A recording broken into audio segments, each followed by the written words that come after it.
the last presidential election, I heard something I'd never heard before. It finally was called Never Trumpers. You could become a Never Trumper, anything but Trump. Well, interestingly enough, I have recently gotten acquainted with a man who has come to the conclusion that it's Trump only.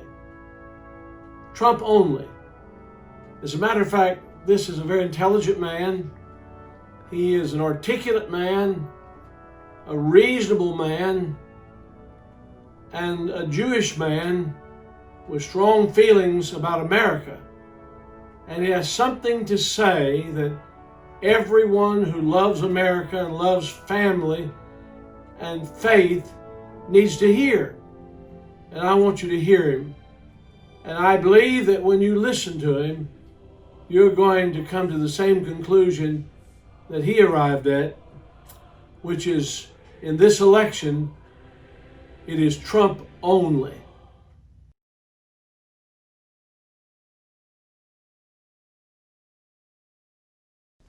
My name is Tom Klingenstein. I'm the chair of the board of the Claremont Institute, which is a conservative think tank, managing partner of a New York investment firm, and playwright. I wish to make 3 points. First, Trump is the perfect man for these times. Not all times, perhaps not most times, but these times. Second, Republicans are not doing a good job explaining the stakes in this election. They must explain, and this is my third point, that the Democratic Party, which has been taken over by its radical wing, is leading a revolution. This makes the coming election the most important one since the election of 1860. Let's begin there. Unlike most elections, this one is much more than a contest over particular policies like health care or taxes.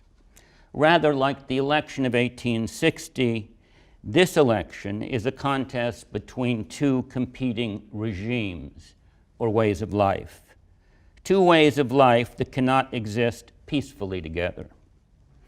One way of life, I'll call it the traditional American way of life, is based on individual rights, the rule of law, and a shared understanding of the common good.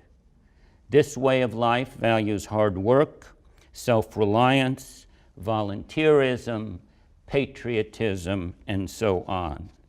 In this way of life, there are no hyphenated Americans. We are all just Americans. Colorblindness is our aspiration. The other way of life I call multiculturalism. Others call it identity politics, or cultural Marxism, or intersectionality.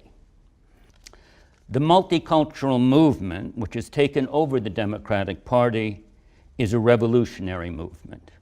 I do not mean a metaphorical revolution. It's not like a revolution. It is a revolution. An attempt to overthrow the American founding, as President Trump said in his excellent Mount Rushmore speech. Republicans should say the same thing. Republicans everywhere, at every level, and at every opportunity. Multiculturalism conceives of society not as a community of individuals with equal rights, but as a collection of cultural identity groups defined by race, ethnicity, gender, and so forth. According to the multiculturalists, all these identity groups are oppressed by white males. Their goal is to have each identity group proportionately represented in all institutions of American society.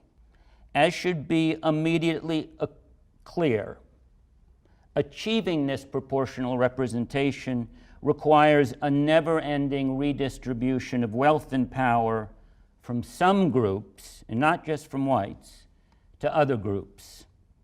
Such a massive redistribution can only be achieved by a tyrannical government, and like in all tyrannies, one where dissenters are silenced.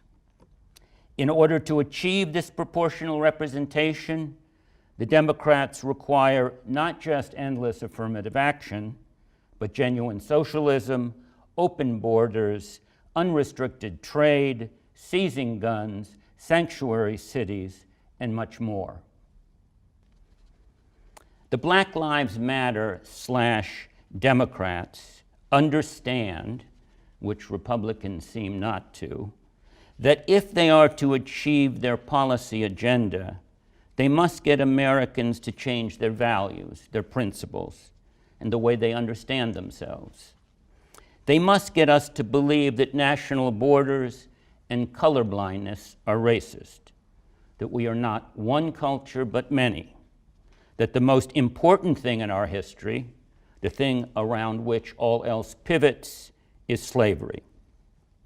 More broadly, the multiculturalists must get us to believe that we are unworthy, not just that we have sinned, which of course we have, but that we are irredeemably sinful.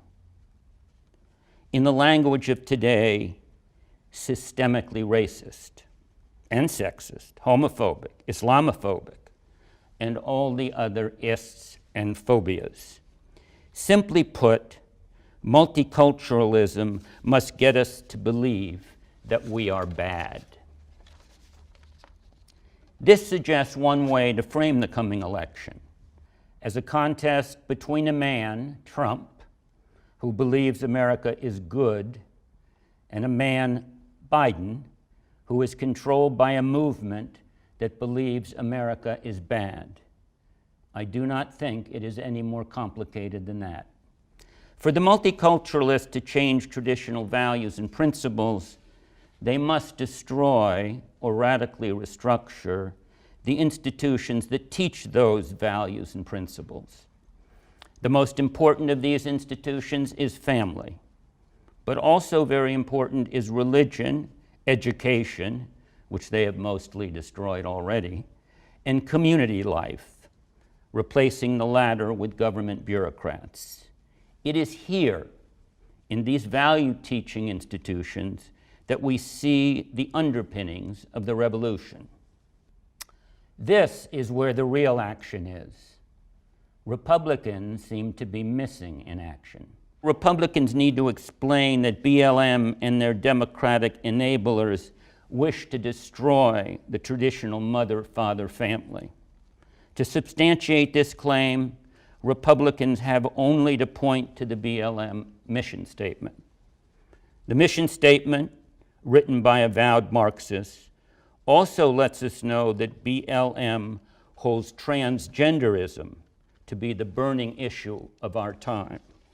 Republicans must also explain that religion, because it teaches American values, is also on the chopping block. Republicans also must make Americans see that the taking down of statues is not about removing a few Confederate generals.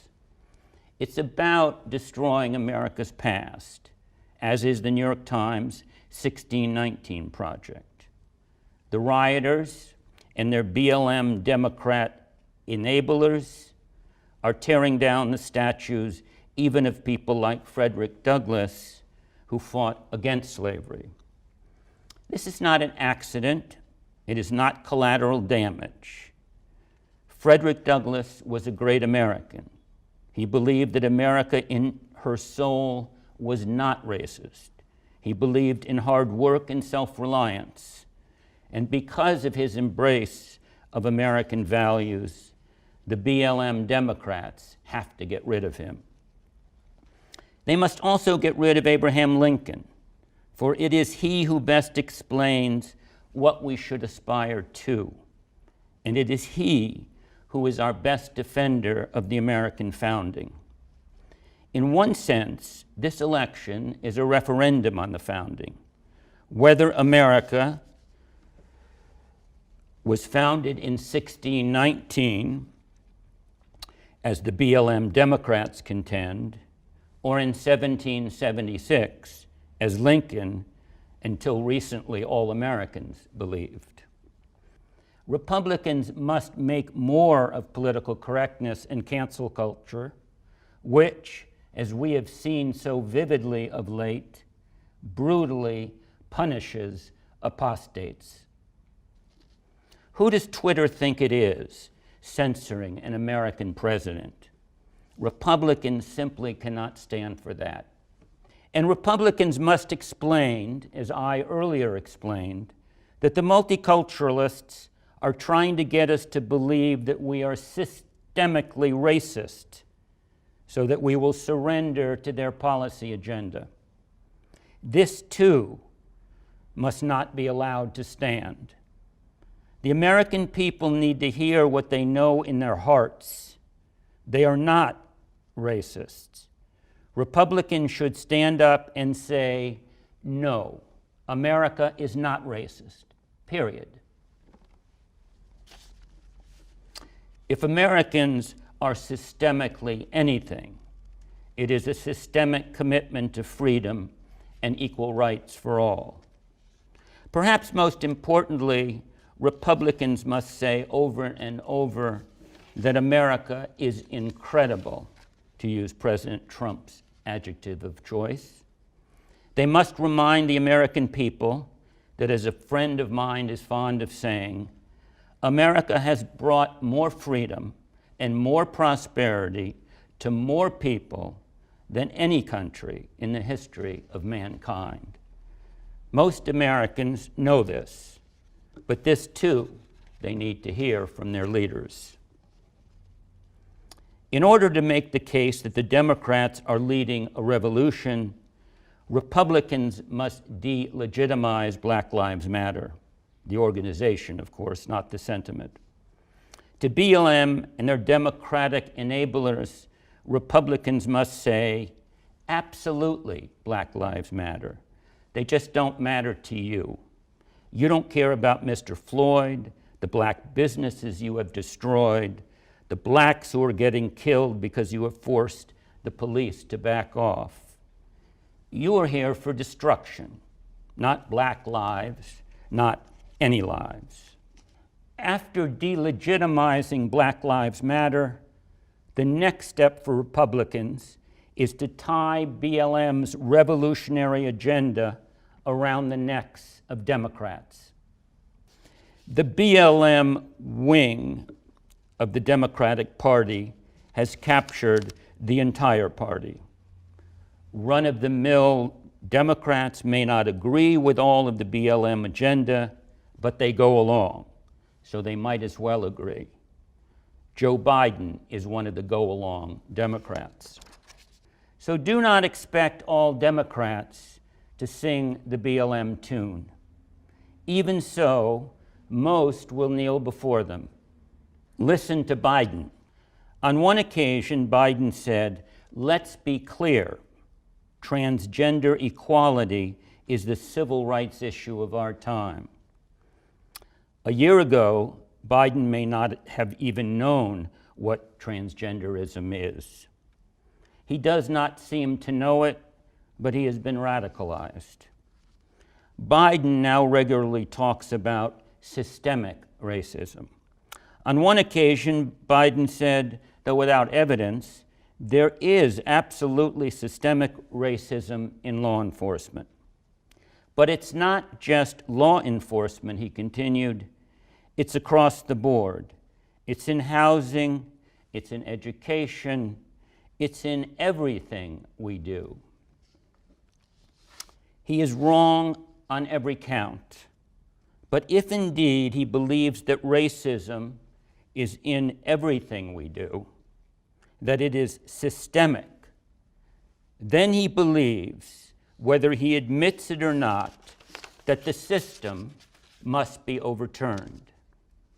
Biden does not realize it, but he is calling for the overthrow of the American way of life. I presume that is not his intent. But when the words he is reading off his BLM teleprompter get translated into policy, that will be the consequence, the destruction of the American way of life. Biden demurs. There is nothing to fear from Biden, says Biden. Do I look like a radical socialist with a soft spot for rioters? No, he does not. But what he does look like is a sap, Republicans must make it clear that these are the Biden riots.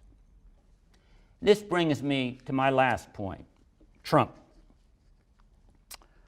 I know President Trump has many faults. I myself sometimes cringe listening to him. Sometimes he is his own worst enemy. He is a braggart, often misinformed, petty, sometimes even vengeful, and more. And yet, we are very lucky to have him. I am almost prepared to say that having him is providential. How else to explain that we find ourselves with this most unusual, most unpresidential man who has just the attributes most needed for this moment? At any other time, he might well have been a bad president. But in these times, these revolutionary times, he is the best president we could have had. He has the indispensable attribute of a leader, courage. As a leader must, he goes where others are afraid to go. And he has common sense, which means he generally wants to go to the right place. Above all else, and above anyone else, Trump is committed to America. He is unreservedly, unquestionably pro-America. He feels no guilt for America's past. He makes no apologies. He concedes nothing. These may not always be the attributes one wants in a president, but in this day of woke guilt, they are the most essential things. And Trump has unlimited confidence in America. In this time of national doubt, this too is just what the doctor ordered. He thinks our culture is incredible, and that's the way he wants to keep it. Trump not only thinks America is incredible, he knows we are in a fight for our lives. And despite what one hears ad nauseum from the Democrats, Trump is perhaps among the least racist presidents we have ever had. Trump is not defending the white way of life, he is defending the American way of life, a colorblind way of life which is open to anyone willing to embrace it. If we want to save our country, then we should support him, unequivocally. I am. I think this election is that important, and I think Trump is that good. I hope you agree. Remember, Trump versus Biden is the choice between a man who believes America is good and a man who is controlled by a movement which believes America is bad. Thank you very much.